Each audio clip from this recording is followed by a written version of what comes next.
Adonai, the devil is bothering us. Well, he was a good kid, man. He was funny, Yeah. reserved. Yeah.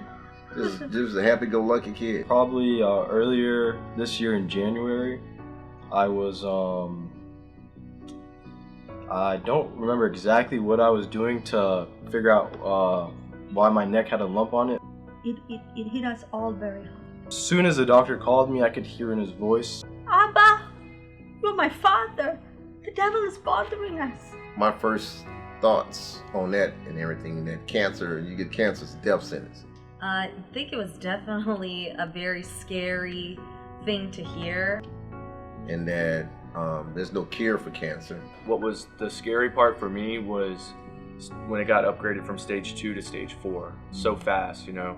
I don't think any of us expected that out of all things it would be cancer, because I tell everybody all the time, Matthew is probably the healthiest person in our family. But also, I've known friends who died from that. Close friends' children. When I first got the news, I was like, man, why my son? That cancer is just really no respecter of person, and it doesn't matter who you are, what status you have, what background you come from, what race you are. my first treatment, I'll say it was my worst treatment. And I'm thinking I'm young, I'm an athlete, you know, I'm active.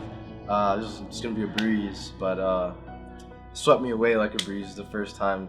I was sick. I was throwing up. I probably threw up like 15 to 20 times in one night. I think the worst part for me was feeling hopeless. And I was just thinking to myself, like, if I got to keep going through this, I don't know how long I'm gonna be able to go through it for. The message went out to the rest of the group immediately. And immediately they said, this is the day we're going to go ahead. If it's okay with you, Charles and Sophia, we're going to start praying until we get results. It was such a huge relief. I've done 7 treatments so far.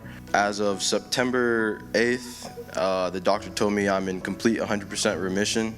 What we have done if we didn't have God. And I think we would have done what the world does, drink, drugs, or something that would replace that feeling or that hope that we were seeking and looking for.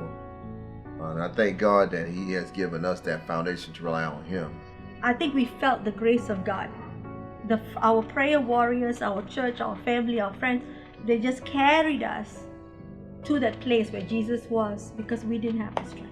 It says Matthew Strong, 2 Corinthians 12:9 through 10. For me, Matthew Strong means pretty much what Rachel was talking about, and the resiliency in Matthew and the journey that he had from the sleepless nights that we were over here where he was very sick, throwing up, going through a bunch of pain, abdominal pains and stuff like that. And it just shows me, you know, if he could get through something like that, I can too.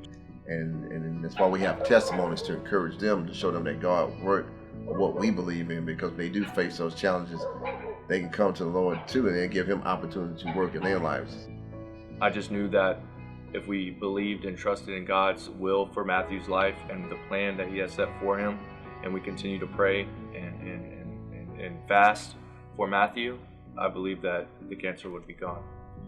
But I encourage the listeners today to pray bold prayers. Don't be weak when you pray, because God already knows the end from the beginning. But you have to step into that arena of your faith.